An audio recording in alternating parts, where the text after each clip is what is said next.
There's an effort here to grow this into something big. We have a new group of people passionate about working together well and passionate about building a great place. These guys are out of this world brilliant, and they're going to be the ones in the future making strategic decisions for this organization.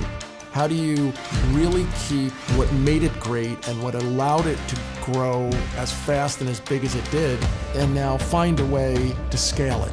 And it's that transition that I think is going on at Lamb right now. You know, one of the things that I learned from the military is taking care of people.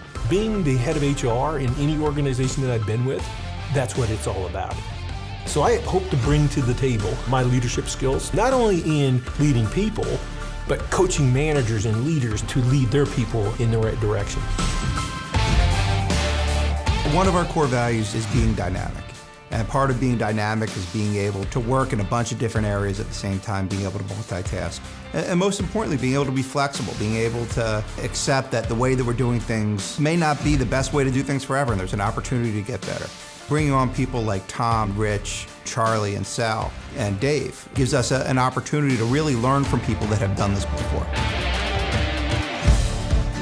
We are bringing in the industry experts who can come in, identify what our inefficiencies are that our employees have to go through, and able to provide enhancements to their day-to-day. Getting the right work done the right way and caring about people while you do it, to me that's a great combination, and it's what's made me so happy that I decided to join.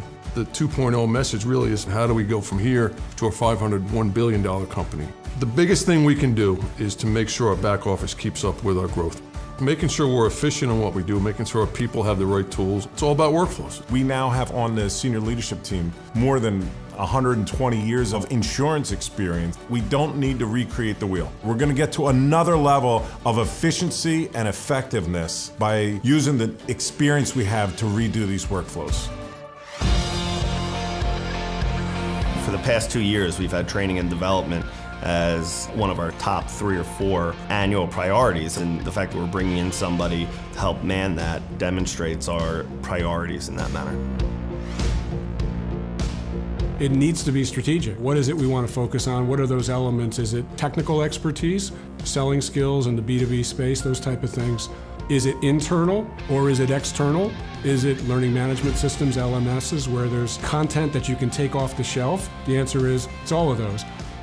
Everybody wants to learn, everybody wants to grow. I think as we get the training in place to get our people up to speed, as we get the processes done, we're really taking this to the next level, and that's what everybody's excited about.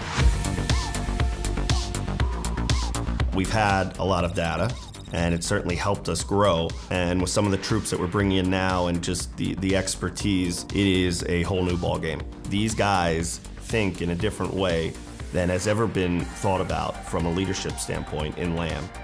Our producers have one of the most difficult jobs in the industry. Their success rate is 1 out of 100. They fail 99 out of 100 times. So how can we use analytics to help them drive that success rate from 1 in 100 down to 1 in 50? And that information is also about what tells the truth, and it talks about metrics, talks about performance, talks about where you want to go. Lamb has been great in terms of the industry standard and how it's grown in percentages. Put the data piece into it, I think Lamb can even be bigger. I've had the fortune since I joined to go to several of our clients' galas and events where they talk about all the great work that they do. And it's an emotional experience when you see the thousands of people who need support, who get served. And it's a really good feeling when you're in an organization where when we advocate for our clients and for prospective clients, we're enabling far more of those people to get served in a much deeper and richer way. When you get down close enough to the ground to understand how their lives are affected, that emotional attachment to all the missions totally frees us up to fight vigorously for doing the right thing. You look at a company like Lamb and where we are, and you know clearly we're in a transition point. I mean, a lot of the leadership is new, a lot of the focus is starting to shift, we're starting to grow. Long-term plans and long-term successes start one day at a time, today. And once you start doing that as a team, the sky's the limit. We are chopping our way through the Amazon with a machete. Every day we're fighting to cut this path through being the best there is in the industry. And now it's not one guy leading a group with a machete, it's 8 guys across. It is so refreshing and exciting to come into work with people that have been down this path before. I'm in awe of the contributions of everybody that's got us here and the momentum that we have going forward. I'm so fired up about this team that we have. The foundation for scale we're going to create in 2019 will let us go for the next 10 years.